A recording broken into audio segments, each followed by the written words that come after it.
Bonjour Fatima, mesdames, messieurs, bonjour et soyez les bienvenus dans cette nouvelle édition sommaire de la matinale de ce jeudi 3 juillet. Le président de la République reçoit le ministre vénézuélien du pouvoir populaire pour l'agriculture productive et les terres, l'hôte de l'Algérie porteur d'une lettre du président vénézuélien. Aujourd'hui se tient à Alger la 5e session de la commission mixte de coopération. J-2 avant la célébration du 63e anniversaire de l'indépendance de l'Algérie marquée par de nombreux acquis économiques et diplomatiques. Une nouvelle opération de distribution de logements d'importance a été lancée. À l'occasion, nous ferons le point notamment à Oran, Ain Defla et Béchara. Le groupe Saïdal franchit un nouveau cap dans l'exportation. 100 000 flacons de paracétamol pédiatrique expédiés vers la Mauritanie. Le suivi du projet de l'exploitation de la mine de Rajbilat examiné en réunion du gouvernement sous la présidence du Premier ministre Nedel Arbaoui. Et puis l'entité sioniste qui aurait accepté les conditions pour un cessez-le-feu de 60 jours, affirme le président américain sur le terrain. L'armée d'occupation sioniste poursuit son entreprise génocidaire. Célébration de Ashura le 6 juillet, la zakat a été fixée à 1 615 000, annonce le ministre des Affaires religieuses et des Waqfa. Il y aura également du sport, basketball, le secte national féminin qui s'incline pour son premier match de championnat arabe des nations face au pays hôte, l'Égypte. En handball, finale de la Coupe d'Algérie, dames et messieurs, cet après-midi à la salle Hajj Houssina. Mesdames, Messieurs, bonjour. Le président de la République, Abdelmadjid Tebboune, a reçu le ministre du pouvoir populaire pour l'agriculture productive et les terres de la République bolivarienne du Venezuela, Yo César León Heredia, qui lui a remis une lettre de son homologue vénézuélien, Nicolás Maduro. L'Algérie, une puissance majeure en Afrique du Nord, affirme l'hôte de l'Algérie. Au nom du président de la République bolivarienne du Venezuela, M. Nicolás Maduro, et au nom du peuple vénézuélien, je tiens à exprimer nos plus sincères remerciements à son Excellence le Président de la République algérienne démocratique et populaire, ainsi qu'à l'ensemble du gouvernement algérien, pour les efforts entrepris en vue de renforcer les relations bilatérales entre les deux pays. Ces initiatives témoignent d'une volonté commune de construire un partenariat solide, fondé sur le respect mutuel, la coopération et la volonté partagée à la prospérité et au développement pour nos deux pays et nos deux peuples. Les deux pays qui disposent de grandes potentialités entre Alger et Caracas. L'heure est au renforcement des relations bilatérales. 30 projets de coopération sont au programme, au menu des travaux de la commission mixte prévue aujourd'hui. Maïssa Smaïl. Les relations diplomatiques entre Alger et Caracas ne sont pas nouvelles. Elles remontent à plusieurs décennies, marquées par une solidarité sud-sud et des valeurs communes, comme l'a souligné Yuri Pimentel, vice-ministre pour l'Afrique au ministère du pouvoir populaire pour les relations extérieures du Venezuela. Les relations diplomatiques se sont renforcées sous les présidences de Nicolás Maduro et Abdelmadjid Tebboune. L'Algérie est une puissance majeure en Afrique du Nord. Nous sommes conscients du rôle politique, économique et social que joue l'Algérie sur le continent. Le Venezuela est riche en ressources naturelles et porte d'entrée vers l'Amérique du Sud. Nous partageons avec l'Algérie des positions communes sur plusieurs causes justes, notamment les causes sahraouies et palestiniennes. À travers cette commission, les deux parties entendent approfondir leur coopération dans différents domaines stratégiques. Ahmed Hashmi, le directeur général pour l'Amérique, au niveau du ministère des Affaires étrangères algérien. Cette commission constitue un mécanisme idéal pour renforcer et développer la coopération sectorielle. La coopération bilatérale connaît un dynamisme appréciable car elle repose sur une base solide qui reflète la volonté des deux parties de renforcer et d'enrichir le cadre juridique et de poser les fondations nécessaires à une coopération saine et fructueuse. Nous accordons une grande importance à l'aboutissement de recommandations concrètes et réalisables. Je tiens à souligner ici la nécessité d'accélérer la création de la commission mixte algéro-vénézuélienne. Pour cette session, 30 projets de coopération seront présentés, démontrant ainsi une volonté partagée de faire de ce partenariat un modèle de coopération concrète et durable. L'Algérie et le Venezuela qui partagent donc des positions communes sur plusieurs causes justes, notamment les causes sahraouies et palestiniennes. À propos de la Palestine, l'entité sioniste aurait accepté les conditions de finalisation d'un cessez-le-feu de 60 jours, annonce le président américain Donald Trump, qui appelle le mouvement de résistance Hamas à accepter cette nouvelle proposition sous médiation qatari et égyptienne. Toutefois, sur le terrain, les 63 Palestiniens au moins sont tombés en martyrs ce matin à l'aube, dont une trentaine qui attendaient de l'aide alimentaire. 20 Palestiniens sont tombés en martyrs hier soir, dont des bombardements bombardements sionistes qui ont fait également plusieurs dizaines de blessés qui attendaient toujours de l'aide alimentaire. L'entreprise génocidaire sioniste qui se poursuit. Nous vous le disions en titre, l'état d'avancement de Garage Bilat dans son volet industriel et la ligne ferroviaire minière reliant Béchar à Tindouf et Garage Bilat sur une distance de 950 km. Projet structurant passé en revue lors de la réunion hier du gouvernement présidé par le Premier ministre Nadir El-Arbaoui. Également examiné les préparatifs de la prochaine année universitaire 2025-2026, notamment l'amélioration des œuvres universitaires au profit des étudiants. Enfin, le gouvernement a également passé en revue les efforts déployés pour améliorer les conditions du trafic maritime aérien durant la saison estivale. Épreuve de cette dynamique économique, nous vous le disions, le groupe Saïdal et des parts de marché à l'international. Le groupe a procédé au départ du port d'Alger à l'exportation de son premier lot de produits pharmaceutiques vers la Mauritanie après avoir remporté un appel d'offres international. Le lot comprend 100 000 flacons de paracétamol pédiatrique. L'Algérie qui célèbre après-demain le 63e anniversaire de son indépendance, anniversaire et une année riche en réalisations, des salmons de l'eau de mer, une production céréalière annonciatrice d'une autosuffisance recherchée depuis des décennies, un programme de logement ambitieux également et justement à l'occasion de la fête de l'indépendance, la poursuite de la distribution de logements à travers le pays, toutes formules confondues, se poursuit, lancée hier par le ministre de l'Habitat, plus de 192 000 unités remises à leurs bénéficiaires. L'exemple ce matin depuis Oran, concerné par 7 000 logements au total dans le cadre de cette opération. Écoutons les impressions des intéressés recueillies par notre correspondant permanent sur place, Mohamed Hamza Belmadani. بلادنا كل رمانة من كل جهة ملانا ولا جعل رايسنا لا يطول في عمره يا الجزائر احنا رايسنا راه يبني لنا ما كنتش ظن باللي غادي نبدا 40 عام وانا مغبون ويحيى تبون ويحيى دولتنا كاع هذه والحمد لله وجامي فرحت كيما هذه الفرحه في حياتي كومبلي. الحمد لله يا ربي نشكر رئيس تبون والسلطات المحليه رئيس البلديه ورئيس الدائره وموالي 1 2 3 فيفا l'Algérie الجزائر هي منا.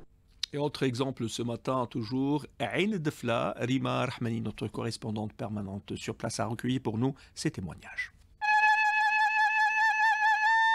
نشكر رئيس تاعنا تبون ويعطيهم الصحة وبارك الله فيهم، جات رحمة على شهدائنا الأبرار. أنا مدة طويلة نورمالي جد هذا ويثبت بالاستفادة. أنت حبيت سكن فيه؟ أنا حاب ما كاش وين نروح، لازم أرضك تبقى في أرضك.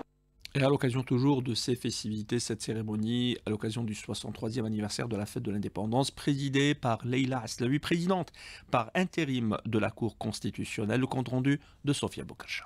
Le 5 juillet, symbole de fierté de vivre dans une Algérie libre et indépendante. À cette occasion, Leïla Aslaoui, présidente de la Cour constitutionnelle par intérim, salue l'héritage précieux légué par les martyrs et les moudjahidines à la jeunesse algérienne.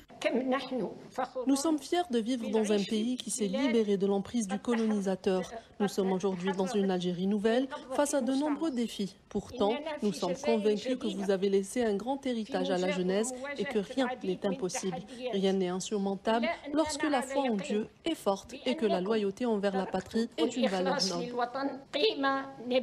Une indépendance chèrement acquise que la nouvelle génération se doit aujourd'hui de préserver avec vigilance et fierté, comme nous le rappellent Jamila Boupacha et Mohamed Tahar Abdeslam, moudjahidine honorés. C'était la joie et bien sûr la tristesse, c'était toute cette jeunesse qui a donné sa vie pour la liberté, qui n'était plus là pour voir cette joie. Notre jeunesse préserve l'Algérie parce que l'Algérie est toujours menacée. Il faudrait d'abord qu'ils soient vigilants et qu'ils préservent l'Algérie. Ils ne trouveront jamais un pays comme le nôtre. مثل هذا اليوم في هذا الشهر كنت أحاكم في المحكمة الاستئناف في الجزائر. ها هي رسالة لثلاث شهداء قد بين أيديكم وحافظوا عليها من أجل بناء الدولة الجزائرية في مستوى تضحيات أبائكم وأجدادكم. حافظوا على وحدتها. Une transmission de valeurs et de courage pour que l'histoire écrite par nos martyrs continue de guider chaque pas de la jeunesse algérienne.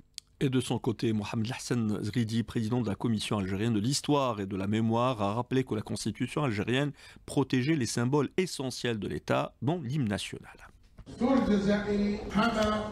La constitution algérienne a protégé deux symboles de l'État, le drapeau et l'hymne national, et on se souvient notamment de l'intervention mémorable du président de la République Abdelmadjid Tebboune qui a affirmé que l'hymne national dans ses 5 couplets devait être préservé. Le couplet Ya Firança était le cœur de la souveraineté et que renoncer à ce couplet reviendrait à renoncer à la souveraineté nationale car il constitue un symbole de l'Algérie libérée. La constitution du 1er novembre 2020 est venu confirmer et consolider tous les principes de la déclaration du 1er novembre, en plaçant en tête l'hymne national consacré dans un article irréversible. Une indépendance à préserver donc. Le ministre de la Justice, garde des Sceaux, Lotfi Boujma, a présenté hier devant les membres du Conseil de la Nation le projet de loi portant mobilisation générale. Ce projet de loi constitue un système global et complet pour faire face à tout danger menaçant la stabilité du pays et son intégrité territoriale, tout comme il définit la mission des structures et appareils de l'État, de la société civile et des citoyens dans le cadre du système de la mobilisation générale. Lotfi Boujma qui a rappelé que la mobilisation générale a pour objectif de renforcer la capacité de défense de la nation et d'accroître les capacités des forces armées en mettant à leur disposition les moyens humains, matériels ainsi que les ressources nécessaires afin de leur permettre d'accomplir au mieux leur mission de sauvegarde de l'unité du pays et de son intégrité territoriale et de protection de son espace terrestre, aérien et maritime. Ouverture officielle du centre d'excellence spécialisé dans la formation agroalimentaire situé à Tassala El-Marja. Yassine El-Mahdi Walid, le premier responsable du secteur, s'est exprimé sur les missions de ce centre qui sera opérationnel en octobre prochain. Ce centre a pour objectif de former dans différents métiers liés à l'agroalimentaire, dans une zone qui connaît une présence assez dense d'entreprises de l'agroalimentaire. Comme vous le savez, la ressource humaine est un facteur de productivité, donc avoir une ressource humaine qualifiée est un élément de productivité important. Ce centre d'excellence intervient au moment où le secteur de la formation professionnelle est en train de renforcer l'adéquation entre la formation et l'emploi. Notre objectif, c'est de faire en sorte que nos diplômés puissent tous avoir des perspectives d'emploi au bout de leur formation. C'est ce qui nous a poussé à l'élaboration de ce programme et la création de ce centre d'excellence qui sera opérationnel en octobre 2025. C'était le ministre de la formation professionnelle, Yassine El-Mahdi Walid, au micro de Mahdi Haddaoui. Ashura sera célébré dimanche 6 juillet, une journée chômée et payée. Une date religieuse synonyme de Zakat. Le Nissab a été fixé cette année à 1 615 000 dinars, annonce le ministère des Affaires religieuses, qui rappelle que les comptes CCP de Wilaya et les caisses de Zakat au niveau des mosquées sont à la disposition des citoyens pour assurer la collecte et la distribution de la zakat aux bénéficiaires. Justice, affaire Marwa, dont le corps sans vie a été retrouvé dans la forêt de Jbel El-Wahsh. Le juge d'instruction du tribunal de Constantine a ordonné la mise en détention hier provisoire d'un suspect accusé d'enlèvement suivi de meurtre de l'enfant.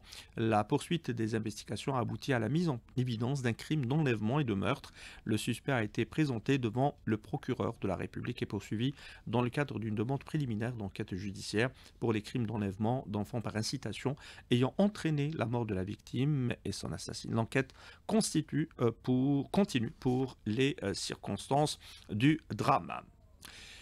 8h13 sur les ondes d'Alger Chaîne 3, Karim Zarib, scientifique algéro-canadien, a été nommé officier de l'Ordre du Canada par le gouverneur général du Canada, une haute distinction attribuée à l'électrochimiste et scientifique des matériaux pour ses recherches dans les domaines des stockages et la conversion d'énergie. Et puis le prix Vittorio Guerini 2025 du nom du fondateur de la Cinémathèque de la ville italienne de Boulogne a été décerné à l'ancien directeur de la Cinémathèque algérienne Boujma Karesh pour son apport important à la protection et diffusion du patrimoine cinématographique, prix décerné à l'occasion de la 39e édition du festival Cinéma Ritrovato dédié aux chefs-d'œuvre du cinéma et aux classiques intemporels.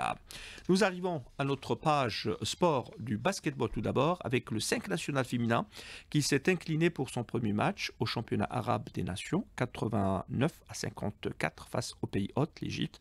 Les coéquipières de la capitaine Sofia Saïdani tenteront de se racheter en affrontant cet après-midi à partir de 15h la sélection tunisienne. Et puis en handball, finale de la Coupe d'Algérie cet après-midi à la salle Harsha Hassan. À 15h, la finale chez les dames opposera les détentrices du trophée, le club féminin de Boumerdès, aux championnes d'Algérie, le handball club d'Albiar. Et puis à 17h30, le handball club d'Albiar affrontera l'Espérance de Skikda.